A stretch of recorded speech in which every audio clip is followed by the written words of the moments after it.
Government के पास पैसा कहाँ से आता है? देखो, प्रोफेसर डैल्टन के अकॉर्डिंग एक होता है पब्लिक रिसिट्स और दूसरा होता है पब्लिक रेवेन्यू।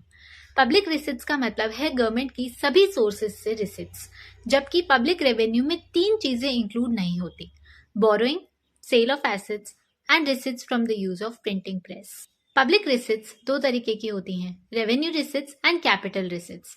रेवेन्यू रिसिट्स वो रिसिट्स हैं जो डे टू डे ऑपरेशंस में होती हैं। ये दो तरीके की होती हैं: tax receipts and non tax receipts. Tax receipts में आता है सबसे पहले tax on income and expenditure, जैसे कि इनकम टैक्स, कॉर्पोरेट टैक्स।